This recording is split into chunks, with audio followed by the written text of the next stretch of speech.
The Department of Homeland Security plans to coat every mile of the southern border wall in black paint.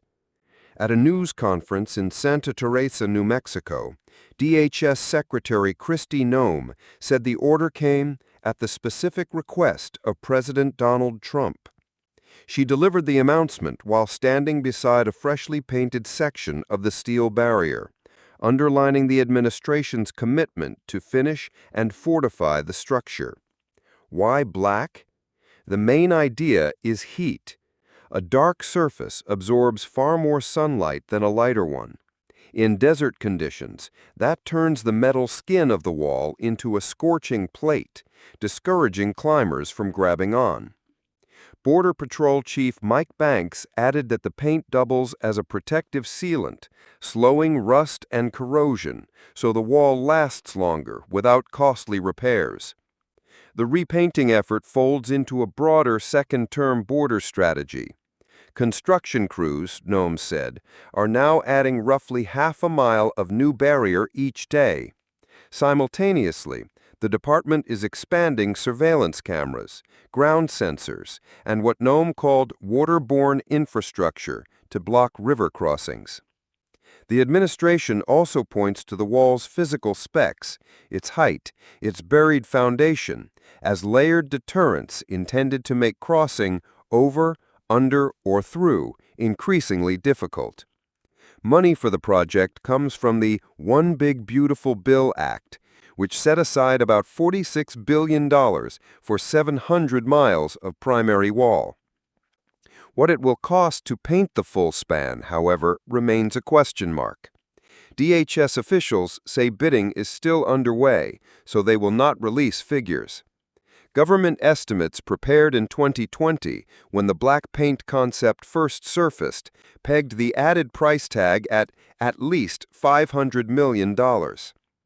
Supporters frame the repainting as a relatively low-tech upgrade with measurable payoff. Hotter surface, harder climb, longer wall life. Critics counter that the heat effect may be minimal at night and that the money could go to other security measures. For now, the administration is pressing ahead, arguing that every obstacle helps and that the visual uniformity of a black wall signals permanence. The rollout was designed for optics as well as policy. During the Santa Teresa event, Noem picked up a roller and coated a few slats herself, a photo-ready moment that quickly circulated online. The desert backdrop, the newly blackened steel, and the line of paint buckets next to Border Patrol trucks underscored the message that construction is active and tangible, not just a campaign talking point. While the announcement focused on paint, officials stressed that the wall is only one piece of enforcement. Plans for large-scale deportations, heightened interior checks, and expanded technology continue to advance. In their view, a hotter wall buys agents time to respond to sensor alerts, time to reach attempted crossings, time to process and remove those who enter illegally.